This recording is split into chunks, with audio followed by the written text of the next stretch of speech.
Leclerc. En ce moment, avec les super pouvoirs d'achat Leclerc, 50 € de remise immédiate sur le smartphone Galaxy J7 2017, 4G et 13 millions de pixels. Mais non! Et si! Du 10 au 21 octobre chez Leclerc, le smartphone Galaxy J7 2017 avec 50 € de réduction immédiate est à 299 €, dont 2 centimes d'éco-participation. Voir modalité dans les magasins participants et détails concernant le DAS sur le site i-tech.leclerc. L'usage d'un kit main libre est recommandé. C'est ça, les super pouvoirs d'achat Leclerc.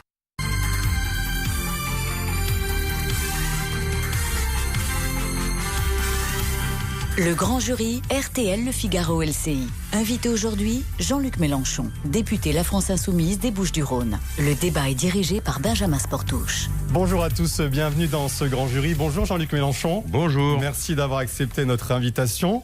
Pour vous interroger à mes côtés aujourd'hui, Adrien Gindre de LCI, bonjour. Et Guillaume Roquette du Figaro Magazine. Et puis, dans cette émission interactive, nous avons aussi une séquence droit de suite et c'est Marie-Pierre Haddad de la rédaction numérique. Ah, quand même, il y a de une RTL. femme dans ce Ah, mais plateau oui, bien aussi sûr. masculin. Mais il y en a beaucoup à la rédaction de RTL. Eh bien, on les voit pas. Bon.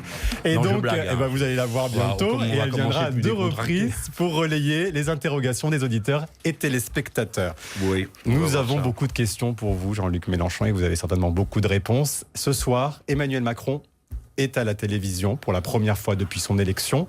Est-ce que vous allez regarder et qu'est-ce que vous en attendez ?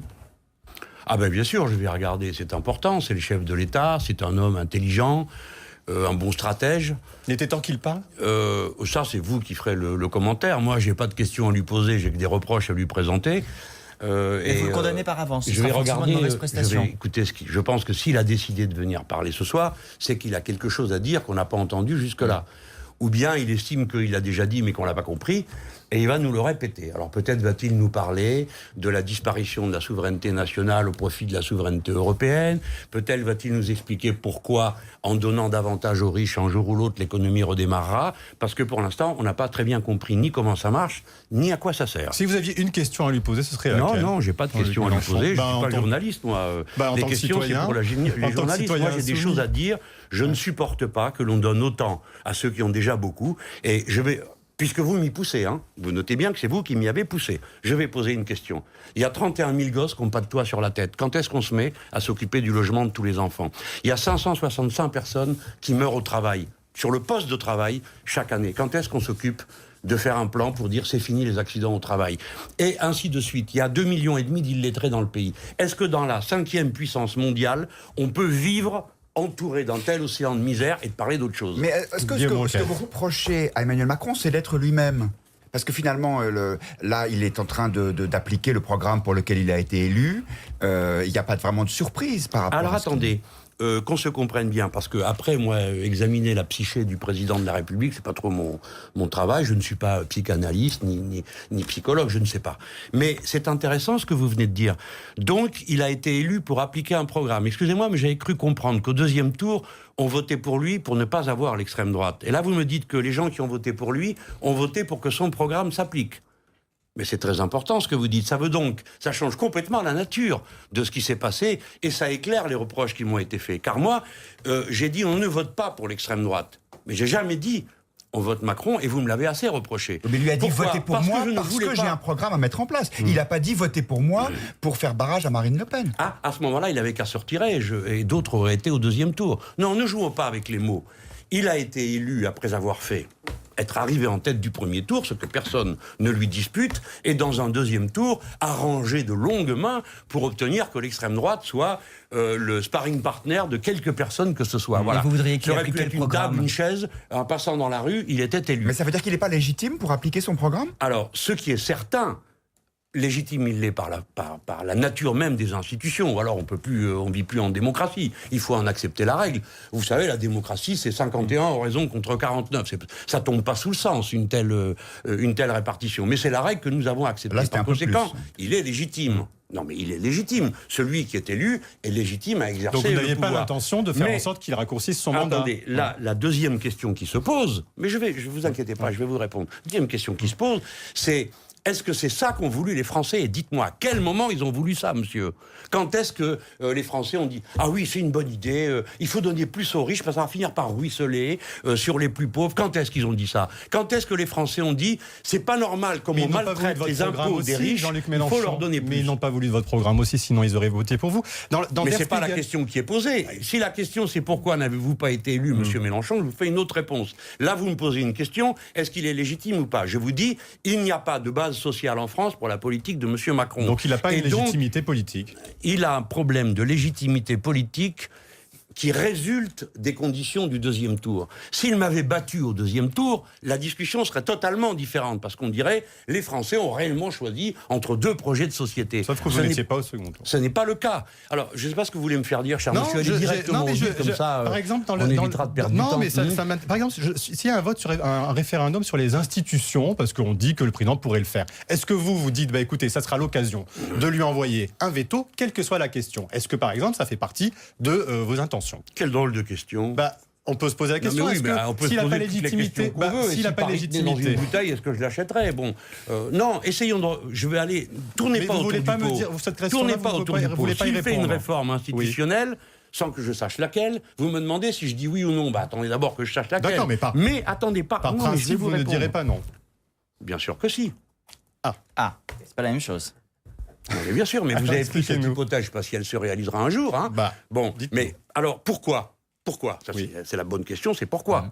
Parce que je pense que c'est au peuple de modifier la Constitution. On l'a changé 22 fois, la Constitution.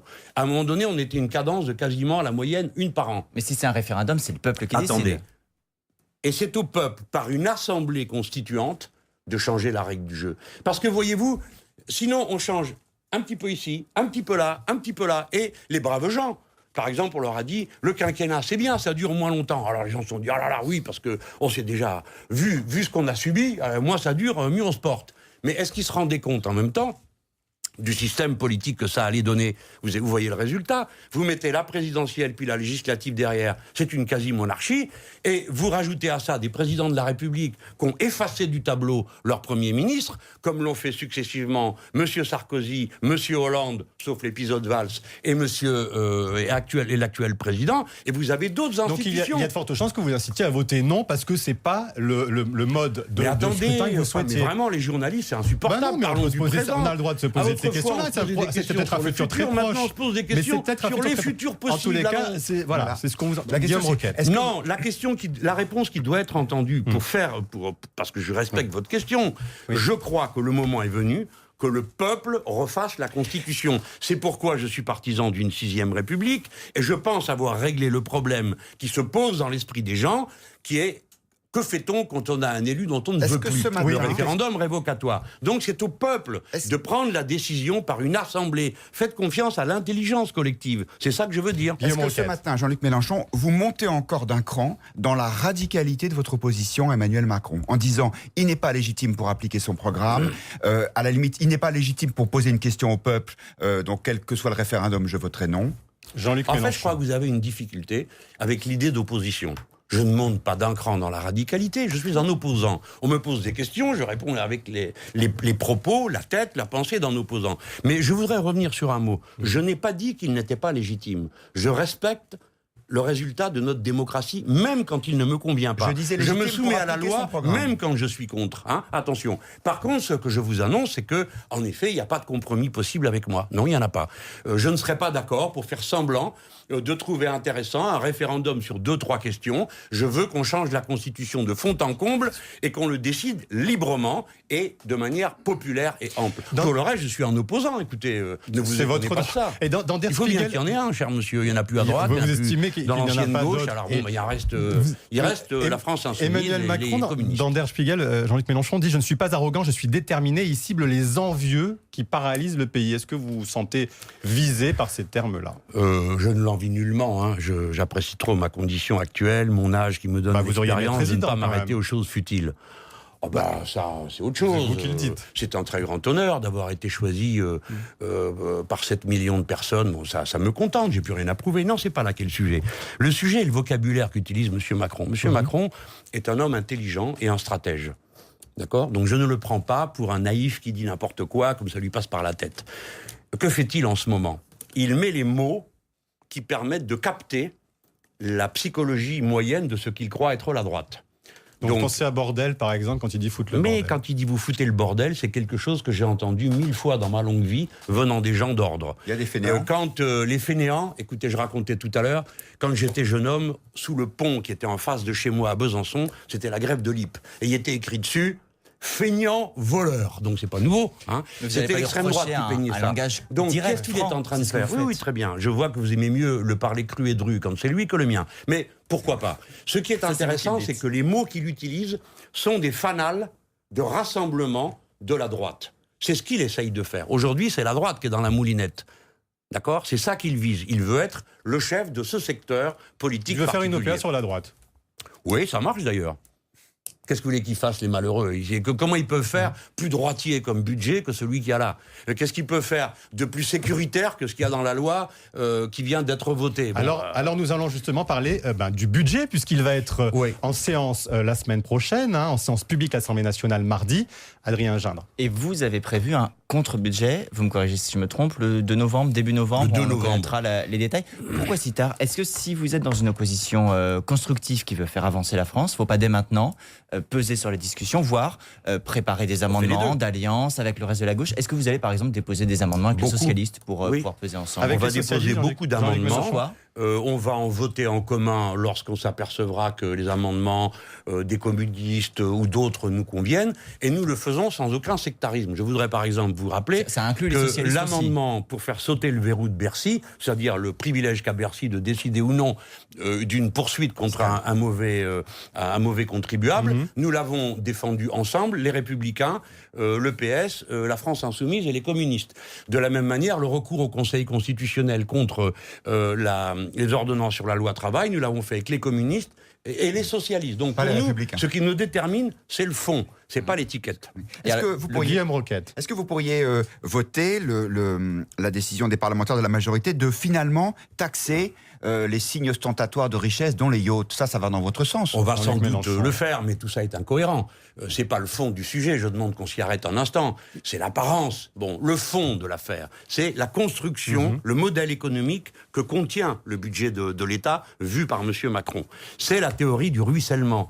C'est-à-dire qu'il va donner beaucoup d'argent à des gens qui ont Bruno beaucoup. Le Maire dit que c'est une bêtise, il a dit cette semaine, c'est une ânerie, je n'y crois pas. Attendez pas tous à la fois ou faire les porte-parole de M. Macron. On vous dit ce qui a été dit pour que vous réagissiez. Mais laissez-moi terminer une démonstration avant de me couper. C'est une ânerie. Ah bon ? Ça mérite une démonstration, pas qu'un adjectif. Il faut être moins agressif, il faut être moins virulent, il faut être plus respectueux de l'opposition. Non, nous ne disons pas des âneries, et je ne suis pas Madame Le Pen pour supporter que le président de la République m'affuble comme ça des bonnets d'âne. Donc pourquoi ? Écoutez-moi. Que fait toute la politique de ce budget ? Elle favorise l'aspect financier. Quand vous décidez de sortir les actions de l'impôt sur la fortune, quand vous donnez plus d'argent aux riches en diminuant leur impôt, vous permettez une concentration du capital avec l'idée que cet argent va venir dans l'investissement. N'est-ce pas ? Nous sommes bien tous d'accord ? Alors maintenant, posons-nous deux questions. Est-ce que cet investissement a eu lieu dans le passé ?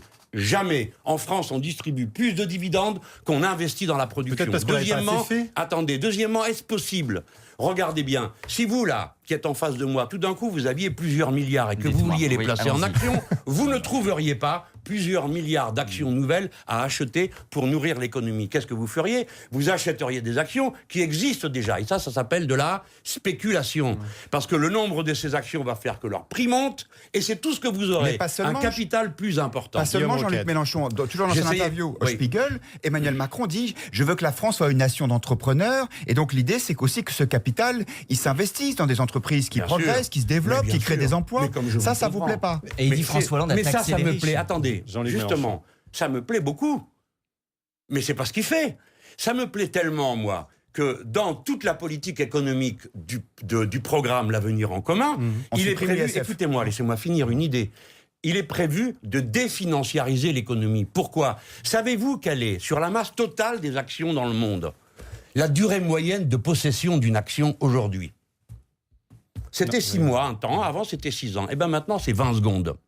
20 secondes, parce que le trading haute fréquence fait qu'on achète et on vend sans arrêt. Et je vais vous dire que c'est très, très intéressant que je vienne sur ce point. Pourquoi ? Parce que dans la politique de M. Macron, la première chose qu'il a fait quand il est arrivé en juin, c'est enlever la taxation sur les transactions financières. Et la deuxième, c'est de retirer du peu qui restait le trading à haute fréquence. Autrement dit, M. Macron, sciemment et délibérément, sous prétexte d'aider les entrepreneurs qui investissent ragnagna, il est en train d'aider la haute finance. Vous êtes le premier à dire, récemment encore, je vous ai écouté chez Alstom, vous dites, n'y a-t-il pas des capitaux français pour investir dans les chantiers de l'Atlantique ? Pourquoi justement n'y aurait-il pas cette manne-là en fonction avec une réforme de l'impôt sur la fortune ? Pourquoi il n'y aurait pas ça ? Alors, je vais vous répondre. Bah oui.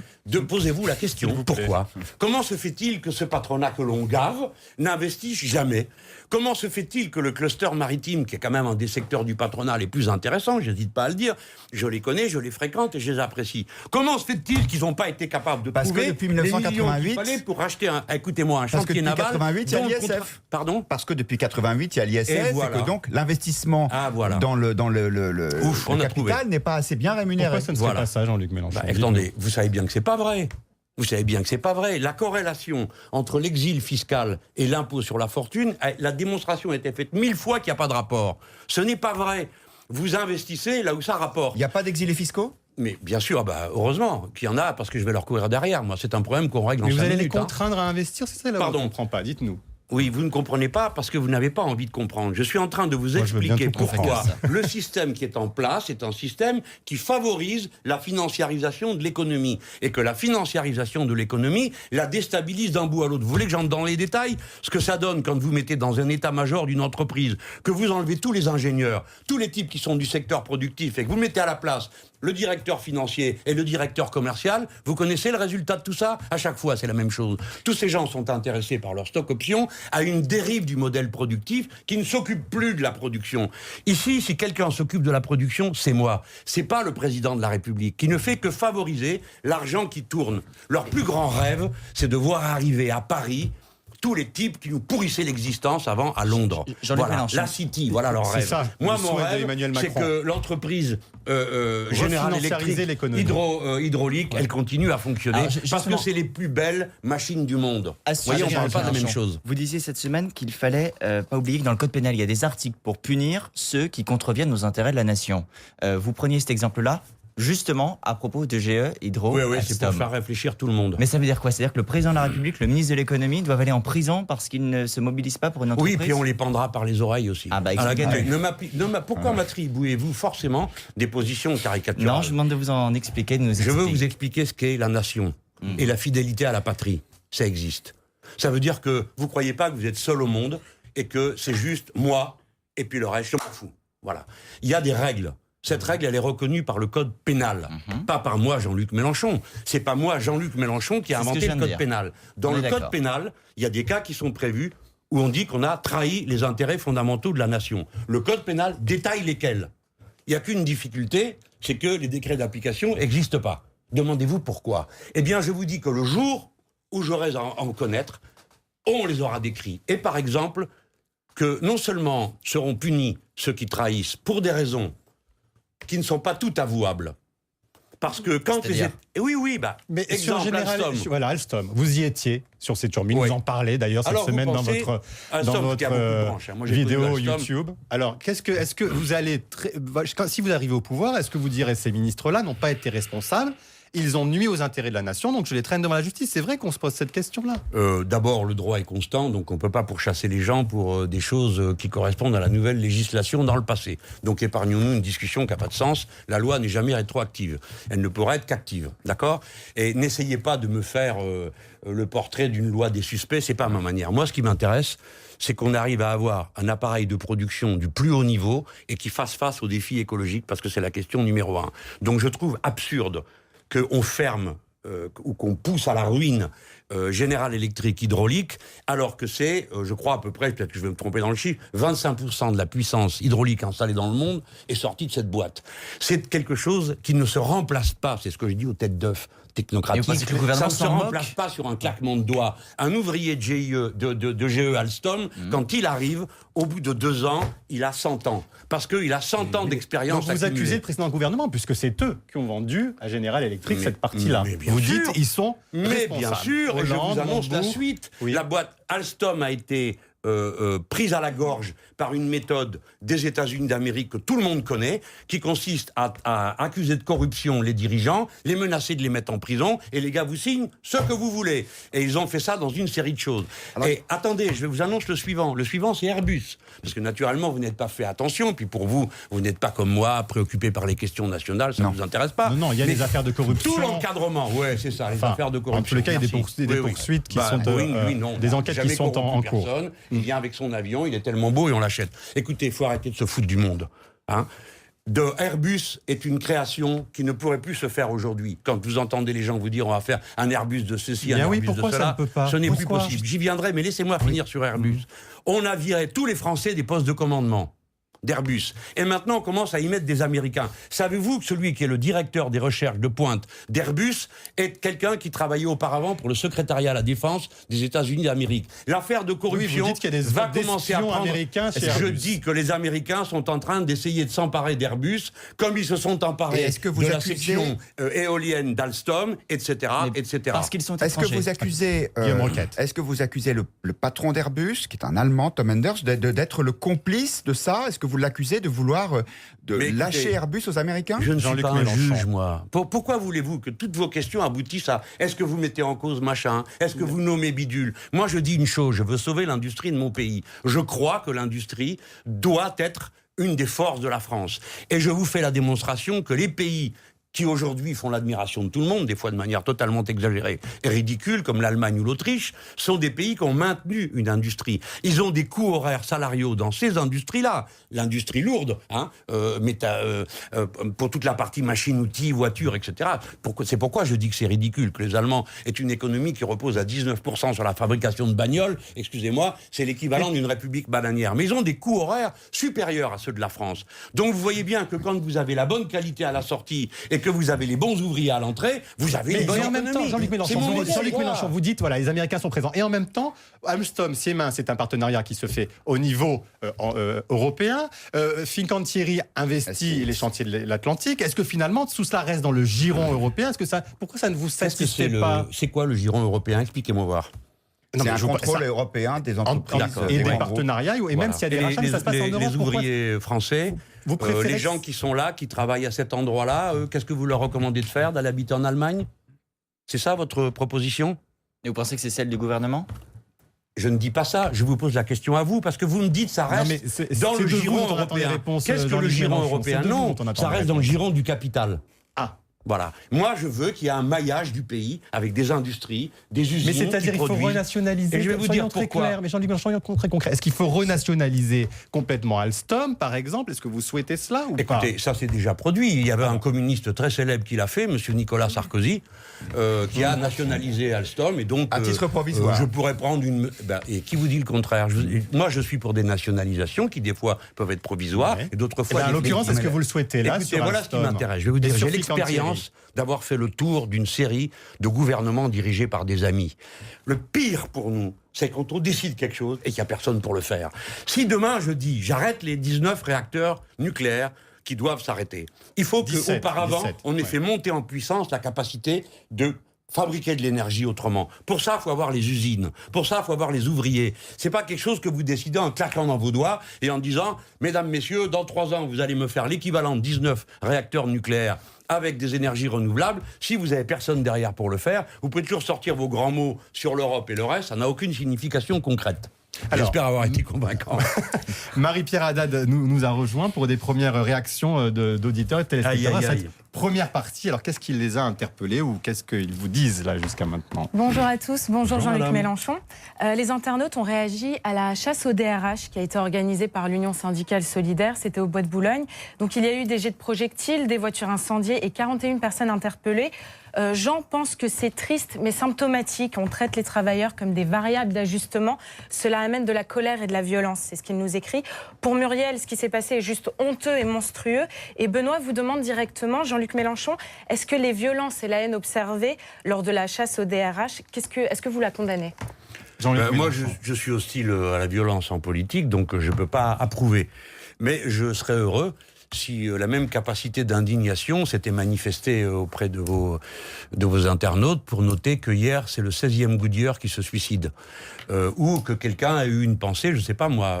Vous, là, qui êtes autour de cette table, combien de fois dans votre vie, devant un écran de télévision, avez-vous parlé d'un cas d'accident du travail mortel ? Donc, bien sûr, je ne suis pas d'accord pour que l'on brûle des voitures, ça va de soi.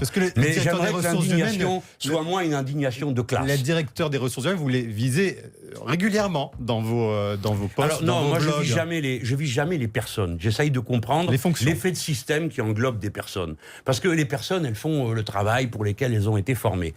Aujourd'hui, que se passe-t-il ? Dans les états-majors des grandes entreprises, vous avez du numéro 1 jusqu'au numéro 15 à peu près, tout le monde est directement impliqué par la possession de stock options. C'est-à-dire que la valeur du patrimoine de ces personnes augmente quand augmente la valeur des actions de l'entreprise. C'est comme ça qu'on les a tous accrochés avec un hameçon. Et évidemment qu'aujourd'hui, une des manières d'augmenter la valeur de l'entreprise, c'est les vagues de licenciements dont on espère soit une augmentation de la productivité, soit un arrangement ensuite, parce qu'on découpe par compartiment les entreprises. On connaît cette méthode de management, notamment qui repose au bout du compte par le management par la peur. C'est-à-dire les gens ont peur de perdre leur boulot et on pense qu'ils vont travailler plus, ce qui est une erreur totale. Les gens ne travaillent pas plus et mieux quand ils ont peur, c'est le contraire. Et donc les DRH aujourd'hui, dans les très grandes entreprises, sont haïs par les milieux intermédiaires. Mais quand je dis les milieux intermédiaires, je ne parle pas seulement de l'ouvrier qui trime au bout de la chaîne, mais ce sont tous les cadres intermédiaires. Mais vous condamnez ces violences tout de même. Vous dites que ce n'est pas un moyen d'action. Mais pourquoi voudriez-vous que je favorise ou que j'approuve des violences ? Alors, en revanche, est-ce que vous posez la question quand vous recevez un homme politique mais on pose de droite ? Toutes les questions. Est-ce que vous posez la question, vous lui dites, monsieur, vous condamnez les 565 morts au travail et le fait que ça baisse jamais ? Jamais vous posez ce genre de questions. Quand est-ce que vous allez dire, il y a un 16e Goodyear qui s'est suicidé ? Vous savez combien il y a eu de divorces chez les Conti et de suicides ? On pose toutes les questions. Jean-Luc Mélenchon, sur les modes d'action, est-ce que la manifestation, par exemple, vous appeliez à une grande manifestation sur les Champs-Élysées, est-ce que vous la maintenez ? Est-ce que vous avez une date ? Non. 1 million de personnes souhaitiez-vous sur les Champs-Élysées ? Oui, c'est ce que je crois qu'on peut faire. Alors, vous m'appelez à faire le point sur cette bataille. Bon, nous l'avons engagé, nous, en plein été, puisque les ordonnances arrivaient en été. Et vous avez échoué là-dessus, sur la loi de travail. Attendez, mais prenez une seconde avant de jubiler. Je comprends que vous puissiez jubiler. Je laisse ce sentiment à d'autres occasions. Oui. Voilà. Alors, donc, là, on était dans la session parlementaire, il n'y avait plus personne, c'est les vacances, on a appelé un petit rassemblement le 5, un plus grand le 12, et puis on a appelé le 23 parce qu'on ne savait pas comment serait la rentrée. Et on s'est dit, nous, la France Insoumise, on a une responsabilité particulière à l'égard des 7 millions de personnes qui nous ont fait confiance. Allez, on les appelle à la lutte, tout ça. Bon. Mais vous n'avez pas été déçu par la mobilisation ? Arrivent les syndicats, d'accord, et ça n'arrange pas nos affaires. Pourquoi ? Parce qu'immédiatement, ils sont divisés. Donc, nous, on était pris entre deux feux. D'un côté, la division des syndicats qui n'aident pas à l'action, et de l'autre, tout le monde qui disait « Ah ben, vous êtes en compétition avec eux », alors qu'on était en compétition avec personne. On essayait d'encourager le mouvement. Donc, on a essayé de trouver quel était le bon point de passage. Et on s'est dit, il faut donner la main ouvertement et publiquement aux syndicats. Il nous reste 30 secondes avant la pause, Jean-Luc Mélenchon. C'est ce que j'ai fait à la place de la République. J'ai dit, mettez-vous en tête, dirigez, commandez la manœuvre, nous sommes là aux ordres, nous vous suivrons. Résultat, patatras, il ne se passe rien. Bon, et alors maintenant, est-ce que vous allez renouveler ? Est-ce que vous appelez une manifestation sur les Champs-Élysées ? Et quand ? On continue, nous, à rencontrer les syndicats, le groupe La France Insoumise, un par un, et on leur dit, qu'est-ce que vous en pensez ? Une grosse manifestation aux Champs-Élysées, parce que c'est un peu spectaculaire, puis ça évoquera d'autres choses. Pourquoi pas ? Qu'est-ce que vous en pensez ? D'ici la fin de l'année, vous espérez, ou ça sera compliqué ? Déjà, la première difficulté, c'est d'arriver à en convaincre tout le monde. Quand vous avez un gars comme Mailly qui dit, moi, de ma vie, je défile à côté d'un politique, il y a un problème, vous voyez bien. Et la France Insoumise le fera pas seule ? Non. En aucun cas. Ça veut dire alors, que ça c'est une discussion. Attendez, la question, elle est très pertinente. On en parlera. On en parle, promis, juste après la pause. Jean-Luc Mélenchon, une pause publicitaire et quelques informations. À tout de suite.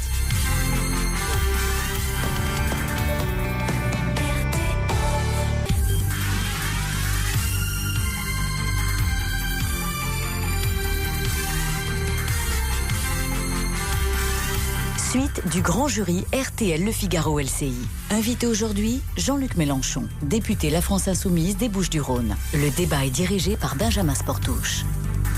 Alors Jean-Luc Mélenchon, parlait là à l'instant de la manifestation qu'éventuellement vous voudriez organiser, vous verrez, peut-être pas à court terme, mais vous la gardez à l'esprit. Il y a un autre débat, un autre bras de fer que vous avez eu avec Emmanuel Macron, c'est sur le drapeau européen. Oui. Vous ne le souhaitez plus à l'Assemblée nationale parce qu'il y a un historique chrétien, selon vous. Et c'est là où on se dit, mais pourquoi ce combat-là? Est-ce que finalement ce n'est pas rentré dans l'usage? Est-ce que ça n'a pas transformé cette symbolique?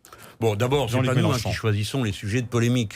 On dépose une centaine d'amendements et dedans, nos adversaires repèrent ceux qui leur semblent être un bon terrain pour eux. C'est normal. Aussi, vous êtes revenu. Oui, non, mais c'est normal. Ça s'appelle la démocratie, la polémique. Vous avez choisi de déposer l'amendement. Et il ne faut pas faire, après, vous savez, les centenies de touche. Ah là, comment ça se fait? Pourquoi on parle de ça? Parce qu'on parle de ça. Voilà, alors on en parle. Parce que vous l'avez voulu. Mais c'est un sujet qui est intéressant, parce que si après tout c'est par ce bout-là qu'on va attraper la question européenne, pourquoi pas? Nous avons un président de la République qui fait 3 discours sur l'Europe.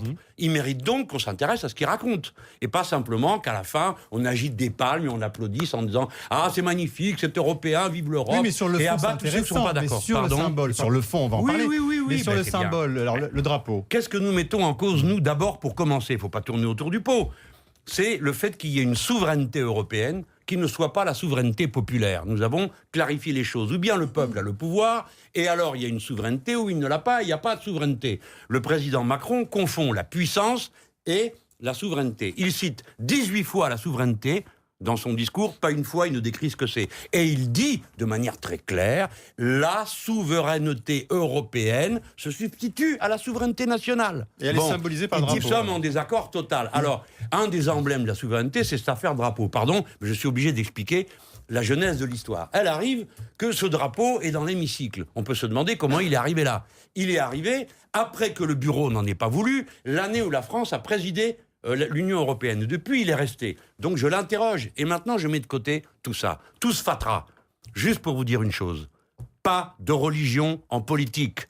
Ce n'est pas au moment où nous sommes en train de combattre l'islamisme politique, je pèse mes mots, l'islamisme politique. Parce que les 12 étoiles, ce n'est pas le moment où il faut nous afficher un drapeau qui ne rend pas possible le rassemblement du peuple en Europe. La seule chose que l'on peut faire pour rassembler le peuple, c'est que les institutions soient strictement laïques. Guillaume Roquette. Il faut donc expulser tout ce qui est référence chrétienne ou culture chrétienne ou racine chrétienne de notre société? Dans les symboles officiels, oui. Dans la vie privée des gens et dans la culture, non, cela est impossible et ce serait stupide. Mais alors, par exemple, on supprime la fête de Noël, qui est une fête officielle, parce que c'est une fête chrétienne? Mais qu'est-ce que vous me racontez, la fête de Noël? On parle pas de ça, on parle du drapeau européen. Vous me dites on expulse tout ce qui est signe chrétien de la vie publique. Mais on pourrait discuter du calendrier, de savoir si c'est normal que seules les fêtes chrétiennes soient prises en compte par le... Mais moi, je ne suis pas en train de mener un combat anti-chrétien, là, vous trompez pas. Les chrétiens, je les défends quand au Moyen-Orient, ils sont persécutés. J'ai aucun mal à signer. Mais il n'y a que vous qui voyez un symbole chrétien dans le drapeau européen. Ah, voilà, il n'y a que moi. Eh ben non, figurez-vous que non. Il y a plus de gens intelligents que ce que vous croyez. Il y a plus de gens documentés que ce que vous croyez. Et je vais vous dire une bonne chose. Nous autres Français, nous n'avons pas découvert la laïcité dans un colloque. Nous l'avons découvert au bout de 3 siècles de guerre civile. Alors, ras-le-bol de la religion en politique. Ras-le-bol, quelle que soit la religion en question. Si vous voulez que le peuple se rassemble, il faut que l'État soit laïque. Et tous ces symboles doivent l'être. Alors, on fait pas, quand c'est le drapeau et qu'il y a un symbole religieux chrétien, c'est pas grave, on n'en parle pas. Vous avez qu'à mettre sur le drapeau européen un croissant et une étoile pour voir quel effet ça vous ferait. Et si le drapeau européen, c'était 27 ou 28 étoiles comme le nombre d'États européens, Jean-Luc Mélenchon. Si le drapeau, c'était 27-28 étoiles, vous diriez dans ce cas-là, on va fabriquer un drapeau sur ce... Mais écoutez, je vous en prie. Le problème, c'est qu'il est religieux ou c'est qu'il est européen? C'est qu'il est religieux et qu'il ne permet pas ce que nous pouvons avoir comme objectif, qui est, un jour ou l'autre, la formation d'un peuple européen. Si un jour il évolue très bien, vous direz bravo au drapeau européen dans l'hémicycle. Mais mon pays est membre de l'Union européenne, j'ai aucune raison. Mais attendez. Non, parce que c'est sur la... je veux bien chanter l'hymne à la joie, si ça vous arrange. Non, oui, je sais. Tous mes amis ont dit qu'ils étaient d'accord. Alors, c'est sur le fond. Qu'est-ce que ça veut dire? 2 Allemands qui ont écrit, Beethoven et le poète. Qu'est-ce que ça veut dire, de votre perception de l'Europe aussi? Est-ce que ça veut dire... Par exemple, pour être très concret, vous allez assister à un colloque la semaine prochaine sur le plan B. Et vous le dites très clairement dans votre programme, le plan B, c'est sortir unilatéralement des traités de l'Europe quand le plan A a échoué, c'est-à-dire de manière concertée. Est-ce que ça veut dire que vous dites maintenant, la seule issue, c'est le Frexit, il faut sortir de l'Europe? Attendez, non, c'est certain. Ça, c'est pas mon vocabulaire, c'est Madame Le Pen, c'est pas mes affaires. Je commence d'abord par préciser un point, qu'on se comprenne bien. La question du drapeau est un des moyens d'avoir une discussion sur la nature de la souveraineté. Voilà. Je n'ai pas, par principe, d'hostilité. Je dis seulement... Non, mais attendez, c'est pas rien. Le président de la République n'a pas, comme il l'a, de manière un peu prétentieuse, le pouvoir de nous infliger ce drapeau. Pourquoi ? Parce que le drapeau a été repoussé dans le référendum de 2005 et que quand on a voté le traité de Lisbonne à Versailles, les parlementaires ont voté un texte dans lequel explicitement il n'y avait ni drapeau ni hymne et qu'il y avait une déclaration conjointe qui reconnaissait quels étaient les pays qui prenaient ce drapeau. Par conséquent, le président de la République n'a pas le pouvoir de donner à la France un deuxième emblème national. A-t-il le pouvoir, comme il l'a demandé à la Sorbonne dans son discours, de vouloir une armée européenne ?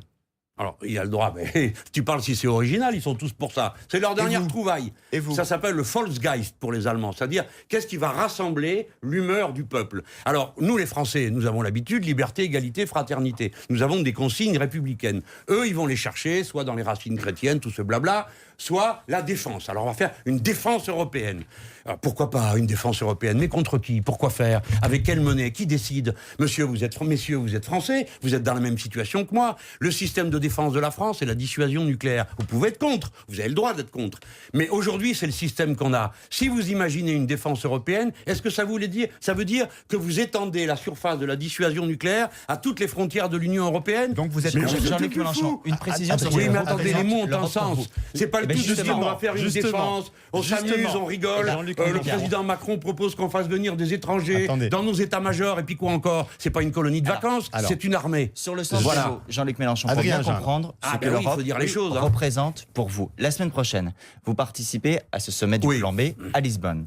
Il y a une table ronde qui va porter sur l'impact de l'austérité en Europe. Jusque-là, on vous suit. Il y a un sous-titre: comment échapper à ce génocide social? La question, elle est très simple. Est-ce que vous considérez, vous, à titre personnel, qu'aujourd'hui, on assiste à un génocide social en Europe? J'aurais pas écrit ça comme ça. Mais enfin, on est quand même très nombreux à faire le programme et le reste. Ça se trouve, c'est une traduction encore...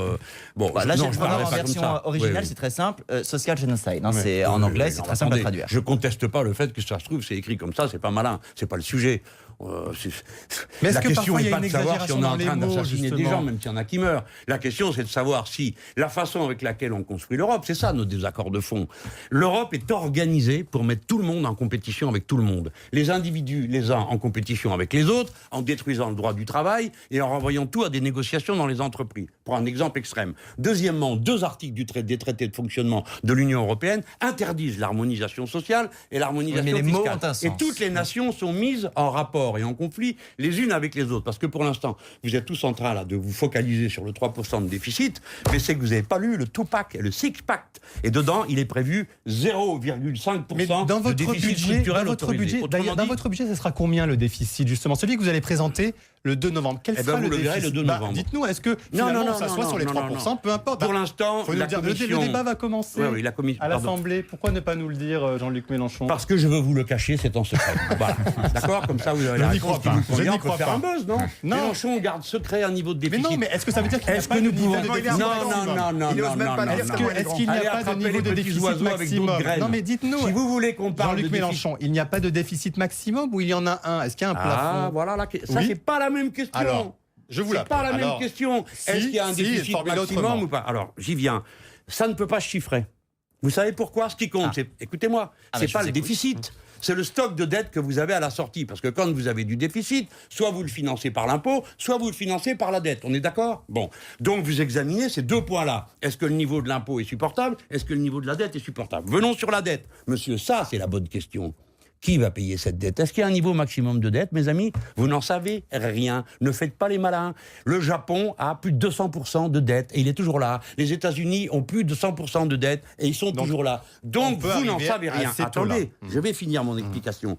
Voilà, le gouvernement macronissime qui va faire des efforts gigantesques, ça va être une chose incroyable.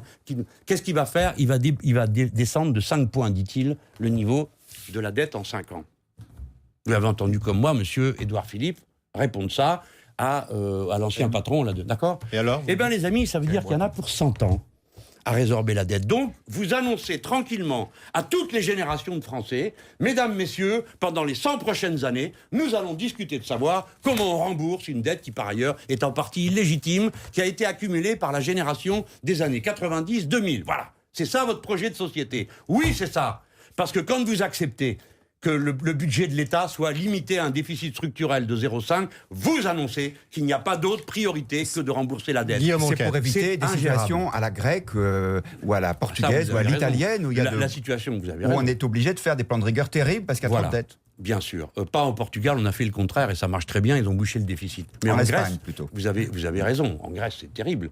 Les Grecs ont été mis, grâce à l'Europe qui protège, dans une moulinette qui leur a permis de cracher 8 milliards. Ça n'entraînerait pas une faillite de l'État, pour vous c'est clair. Attendez. Que les gens entendent ce que je suis en train de dire, c'est pas vous qui les intéresse, c'est moi l'invité. Ah bah tout à fait. Les Grecs ont été mis dans la moulinette.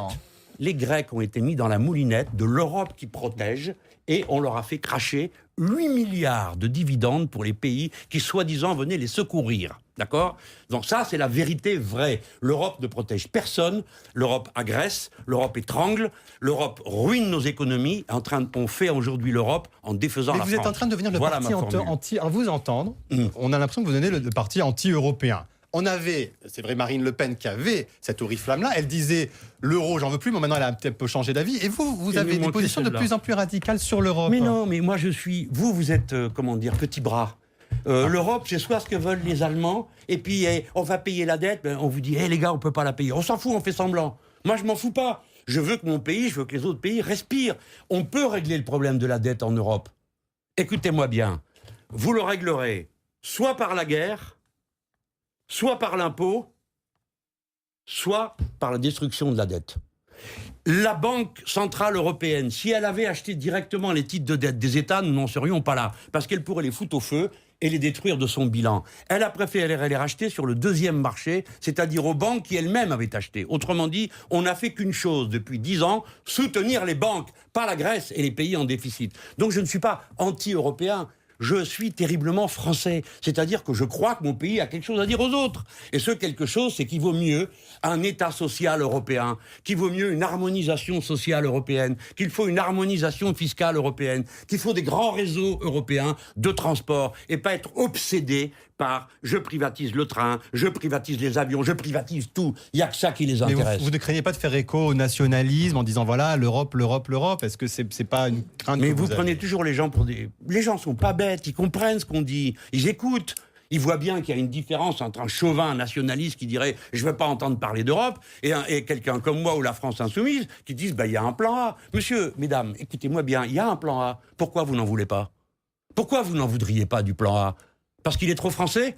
Alors, bon, donc on peut discuter. Nous sommes la deuxième nation économique et la deuxième en population de l'Europe. Et bientôt, nous serons la première population en Europe. Nous ne sommes pas une bourgade dans un coin. Nous n'avons pas les mêmes objectifs économiques que la nation allemande. Nous ne sommes pas un pays vieillissant avec des infrastructures détruites comme c'est le cas en Allemagne. Nous sommes un pays jeune, plein de jeunes et de gamins qui naissent et on a besoin d'hôpitaux, d'écoles, de transports, de toutes ces choses. Nous avons besoin d'investissement. Je ne veux pas que l'investissement de la France, l'avenir des gamins et de tout ce qu'on veut faire de beau dans ce pays soit conditionné à l'accord de 2-3 personnes en Allemagne qui ont décidé qu'un bon budget, c'est un budget excédentaire. Les mots ont un sens, vous le savez. Il y a eu une polémique récente qui vous a opposé à Manuel Valls. Adrien Gindre. Vous avez été accusé de l'avoir traité de nazi. Vous avez démenti. Manuel Valls dit qu'il n'a pas entendu le mot. On pourrait dire que l'histoire est terminée. Ah oui, s'il vous plaît, non? J'ai quand même une question, si vous me permettez. Vous avez estimé que la bande à Valls, je vous cite, était totalement intégrée à la fachosphère et à sa propagande, et que Manuel Valls lui-même avait une proximité avec les thèses ethnicistes de l'extrême droite. Je vous cite. Vous qui êtes un homme de précision et de lettres. On n'est pas nazi, mais il est fasciste alors? Je déclare solennellement la fin de ce buzz. Je n'y participerai pas une seule seconde. Parce que le point de départ du buzz, c'est un gars qui raconte à un autre qu'il a entendu Mélenchon dire ceci et cela, et l'autre va avoir le canard enchaîné, où on lui donne 100 € pour raconter ça. Voilà. Donc moi, maintenant, terminé, foutez-moi la paix, ce n'est pas mon sujet, ça ne m'intéresse pas. J'ai eu des mots pendant peut-être 1 minute avec Manuel Valls dans une salle où nous étions tous les deux seuls, avec 3 administrateurs de l'Assemblée nationale, ce qu'on s'est dit ne regarde Mais lui sur le fond, et moi. Et vos mots vont dépasser votre pensée à ce moment-là ou pas? Est-ce que vous Oui, j'avoue. Je suis prêt à aller sur le pilori où vous pourrez me jeter des pierres. Les procureurs journalistiques ont eu le dernier mot, ils ont extirpé un aveu. Écoutez, ça suffit. Mais vous me monsieur saoulez. Mélenchon, au-delà de Guillaume Roquette. Ni Il y a- mes mots, ni rien n'ont dépassé ma pensée. Ce qu'on s'est dit ne regarde que lui et donc, moi. vous y a un débattriez sujet, avec, vous débattriez il y a un avec sujet lui. du buzz. Est-ce que vous débattriez avec lui sur Écoutez, le ça fond fait maintenant, depuis le mois de juin, qu'il y a une stratégie de nos adversaires qui sont habiles, je le reconnais, et je leur tire mon chapeau, Mais, monsieur qui est Mélenchon- d'inventer une diversion toutes les semaines. Des fois, il y en a 2 par jour. Alors, quand on en a fini avec Mélenchon, on passe à Garrido. Quand on a fini avec Garrido, on passe à Corbière. Non, mais Quand là- on a fini avec Corbière, on passe à Obono. Et il est impossible d'arriver à faire entendre une seule proposition. Et après, on est vous sur un avez sujet essentiel qui est celui de la peignes qui arrivent et laïcité. qui disent Attendez, comment sur ça le fait, ils font fond, pas de Jean-Luc proposition. Mélenchon. Sur le fond, Oui, Guillaume Jean-Luc Roquette. Mélenchon. Ce que je suis en train de dire, c'est du fond. Il y a C'est un vous qui vrai êtes venu débat. sur des ragots de couloir. Non, parce qu'il y a un vrai Guillaume débat Roquette. entre Manuel Valls et vous. Il y a d'un côté un Manuel Valls qui dit il faut une laïcité forte et il y a trop de complaisance envers le communautarisme chez la France insoumise. Et vous lui répondez, vous êtes proche des thèses ethnicistes de l'extrême droite. Vous Oui. dites aussi, vous êtes proche de l'extrême droite israélienne. Ça, vous l'avez écrit, donc c'est vrai. Jean-Luc Mélenchon. C'est quoi la question? La question, c'est est-ce que... Non, mais c'est ce que je récuse le point de départ. Je n'ai pas de preuves à vous donner de mon attachement à la laïcité. Pendant des années, vous et les autres, vous vous êtes moqués de moi en me traitant de laïcard, de bouffeur de curé, de pop, de rabbin et tout ce que vous Alors, voulez. monsieur Mélenchon, je soyons plus suis clairs. quelqu'un... Ah non, mais attendez, monsieur, permettez. Non, mais vous me dites, les gens posez ont la un question. honneur, s'il vous plaît. Hein. Nous avons une identité politique. Moi, j'essaierai pas de vous faire passer pour autre chose que ce que vous êtes. Vous êtes un journaliste qui a une option éditoriale de droite. Moi, je suis un homme qui vient de la gauche et j'assume mon lien au mouvement populaire. Ne mettez pas des identités. Il n'est pas au pouvoir de monsieur Valls, qui est un personnage politique à la ramasse, et qui est en perdition politique, de alpaguer les gens comme ça, Mais alors, est-ce et que de vous vous montrer du acceptez, doigt, Jean-Luc alors il Mélenchon, invente des choses, est-ce que vous celui-là est acceptez communautariste, celui-là est je sais Jean-Luc pas Mélenchon, quoi. est-ce que Oui. vous acceptez que dans votre mouvement, il y a dans tous les mouvements et les partis politiques des débats? Est-ce que dans votre, chez les Insoumis, il y a un débat sur ce qu'est la laïcité? Non, il n'y en a pas. Par exemple, quand Danielle Bono, elle dit elle-même, et vous le savez... Ça manquait. Allez-y, non, mais allez-y. Dites-nous sur le Attendez, fond, parce qu'il y a quand au moins elle dit- 20 ragots mais depuis non, 15 mais jours. quand donc, elle dit le radicalisme, quand un chauffeur de bus ne va pas prendre sa fonction, sa mission après une femme, ce n'est pas forcément du radicalisme. Est-ce que quand elle dit dans un blog en 2015, toutes les En fois 2015, où elle a pleuré, elle n'a pas pleuré pour Charlie, D'accord. mais pour la censure Ouais, de on Dieudonné. connaît, mais ça va, vous Dites-nous, reproduisez. non mais dites-nous, est-ce Oui, qu'il y d'accord, on a compris, sur la oui. laïcité, Oui, est-ce oui, qu'il y a des voilà. divergences? Oui, Non, il n'y en a pas. Alors, Je vous ai déjà tranchez-la. répondu une fois. Qu'est-ce Vous que voulez une c'est deuxième, Alors, quelle est une votre notion troisième de la laïcité? Est-ce qu'elle est stricte La loi de pour vous 1905. Ça vous suffit pas? Donc pas de voile dans les établissements publics. La loi de 1905, séparation des églises et de l'État. Les gens qui se mettent en voile sur la tête dans la rue, j'ai pas dit une burqa, un voile, sont en droit de le faire. Parce que la loi ne l'interdit pas et que c'est pas une question de séparation de l'église et de l'État. En tant que militant féministe, je ne suis pas d'accord avec le voile. Mais je n'injurie pas les femmes qui le portent, Et les chauffeurs dans de la bus rue. qui refusent de s'asseoir sur un siège qui a été utilisé par une femme, est-ce que ça vous choque ou pas? C'est un con. Voilà ma Mais c'est un réponse. radical, mais Attendez, est-ce que- écoutez-moi. alors, est-ce que non, c'est seulement un con, monsieur Écoutez-moi. Mélenchon? Ça Est-ce n'a que c'est rien à seulement voir un avec con? la religion. Eh ben, c'est ça la Avec question. la religion. C'est Musulmane. marqué nulle part dans la religion. Il y a peut-être que dans la Torah, et je suis même pas sûr, qu'il est dit qu'il n'est pas permis de consommer des aliments après qu'une femme connaisse ses règles. Alors, lâchez-nous avec la religion. La plupart d'entre nous n'en peuvent plus. 60% des Français n'ont pas de religion et en ont par-dessus la tête qu'on nous saoule avec des discussions sur la religion. Moi, je suis un strict laïc. Le seul ici, Mais dans ce pourquoi pays, est-ce que qui a vous vous écrit un énervez texte quand on à vous propos de interroge monsieur sur les Pourquoi est-ce qu'on a l'impression que vous montez en puissance, en pression, quand on vous interroge sur ces signes de communautarisme? Je peux prendre l'exemple du chauffeur de bus, je peux parler des menus halal. exemple concret, je viens Mais de vous répondre. les voilà. Vous avez des livres qui sortent tous les jours sur les revendications communautaristes alors, musulmanes dans j'ai l'entreprise. compris. Permettez-moi de vous expliquer mon attitude. La première est une attitude d'un homme indigné. Je suis qui je suis, c'est-à-dire un militant laïque de toujours, et pas pour des raisons spécifiques à une religion, je m'empresse de le dire. Je n'ai pas de guerre particulière avec la religion chrétienne dans laquelle je suis né et j'ai été élevé. Par conséquent, que les choses soient claires. C'est un principe républicain. Voilà pourquoi vous me voyez réagir si vigoureusement. Deuxièmement, parce que le programme de la France insoumise, il est clairement expliqué dans un de ses livrets sur la laïcité. Toutes les mesures concernant la séparation de l'Église et de l'État sont incluses là-dedans. Est-ce que vous avez je ne manifeste choqué, Jean-Luc aucune... Mélenchon, par la censure de Dieudonné ou pas? Est-ce que c'est intéressant de vous... La quoi? Là, quand il y a eu la censure de Dieudonné, Daniel Obono dit, voilà, elle regrettait cette censure. Est-ce que vous, c'est quelque chose qui vous choque ou pas? Je ne me rappelle pas de quoi on parle là. Oui, ça me choque. Ça y est, vous êtes content? Je vais cocher toutes les cases. Non, mais est-ce qu'à un moment donné, dans votre mouvement... arrêtez votre sale petit truc. D'accord? Vous êtes en train d'essayer à plusieurs de trouver une faille entre nous pour créer une division. Donc il n'y en a pas. Vous n'y arriverez pas. Non, mais regardez-moi bien dans les yeux. Il n'y a pas de Vous faille. n'y arriverez pas. La France insoumise a des principes qui la rassemblent. Nous sommes divers. Peut-être que vous ne le savez pas, mais le groupe La France insoumise est le seul groupe qui est politiquement divers. Il y a 3 personnes qui viennent de l'organisation Ensemble. Il y a une communiste, il y a 7 partis de gauche, et les autres sont des gens qui n'ont pas d'affiliation particulière. C'est le seul. Au groupe communiste, il n'y a que des communistes. Au groupe socialiste, il n'y a que des socialistes. Donc nous sommes différents. Mais ce qui nous rassemble, c'est le programme. Après, chacun d'entre nous pense ce qu'il veut. Le programme, rien que le programme. Et dans le programme, il n'y a aucune concession, d'aucune sorte, au communautarisme. Mon ennemi est le communautarisme, parce que je suis un républicain.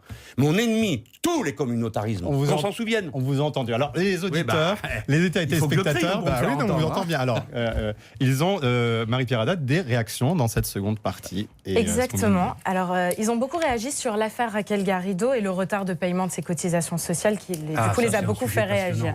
Beaucoup fait réagir sur notre Facebook Live. Sur Facebook, Julien rappelle que c'est une dette par défaut et que Raquel Garrido a juste eu un retard dans sa déclaration. Hubert, lui, se désole de voir que peu importe les partis, rien ne change. Et Olivier écrit que Raquel Garrido s'est abstenue des règles de droit commun et civique, des règles que vous, Jean-Luc Mélenchon, vous défendez ardemment. C'est ce qu'il écrit. Et il veut connaître votre position. Comment est-ce que vous pouvez tolérer ça au sein de la France insoumise? D'abord, je ne suis pas censeur, ce n'est pas une armée. Et Raquel Garrido n'est coupable d'absolument rien. Je répète, Raquel Garrido n'est coupable de rien. C'est une cabale qui est montée, qui est organisée et qui répand des calomnies qui font toutes chites les unes derrière les autres. Et l'exemplarité, ça compte pas? Attendez. Laissez-moi finir ce que j'ai à dire. Le vrai scandale dans ce pays, c'est que, tout à l'heure vous me parliez de communautarisme. Une entreprise négocie avec Daesh, avec l'accord des autorités publiques, pour pouvoir continuer à faire son C'était pas notre foutissement. question, monsieur Mélenchon. Qui était le Premier ministre à l'époque qui a autorisé on arrive ça? au terme de cette émission. Alors, juste la on arrive au terme de l'émission, non, ça mais tombe bien. dites-nous. Oui. Et bien voilà, maintenant là c'est pareil. La grande question du siècle, c'est est-ce qu'un avocat pauvre qui ne paye pas ses cotisations doit être cloué au pilori instantanément après qu'on lui ait coupé les mains, peut-être parce que c'est un voleur. Il y a 7000 avocats qui sont dans cette situation. Vous vous en foutez. Les gens crèvent de misère dans ce pays. Vous vous en foutez. Et Raquel Garrido, parce qu'elle est ma porte-parole, alors ça permet de dire Mélenchon et de taper Garrido. Et ça passera. Moi, je souhaite de tout mon cœur que ces campagnes pourries cessent. Attaquez-nous sur nos idées, il y a largement assez. Arrêtez de persécuter les gens. Vous ne savez pas ce que c'est que se lever le matin et de se voir jeter à la figure sa pauvreté. Vous ne savez pas ce que c'est que d'être dans une situation où vous ne pouvez plus faire un emprunt à la banque parce qu'il est écrit dans le journal que ceci et que cela sur vous. Ça suffit. Combattez nos idées. Nous méritons d'être combattus pour nos idées, pas nos personnes. Nous faisons ce que nous pouvons, voilà, et du mieux qu'on peut. Jean-Luc Mélenchon, merci beaucoup. Une toute dernière question. Il y a eu Qu'est-ce que j'ai fait encore? Non, le préfet du Rhône, Jean-Luc Mélenchon, le préfet du Rhône a été viré, on peut dire ça comme ça, limogé, parce qu'il y avait eu ce Tunisien qui a assassiné 2 personnes à la gare Saint-Charles. Est-ce que vous auriez fait la même chose ou est-ce qu'il a servi de fusible, Jean-Luc Mélenchon? Je pense que la décision a été prise, j'en suis certain, en connaissance de cause. Et dans la lutte que nous menons, il est normal que les fonctionnaires d'autorité obéissent. Et s'il est avéré et prouvé que des ordres n'ont pas été respectés, il est normal que l'on soit sanctionné. Plus haute est la responsabilité, plus haute doit être la sanction. Merci beaucoup Jean-Luc Mélenchon, merci à tous les 3, merci à vous de nous avoir suivis. Mais oui, mais vous reviendrez Jean-Luc Mélenchon avec plaisir, ou l'un de vos porte-parole. Très bonne journée à tous et à la semaine prochaine.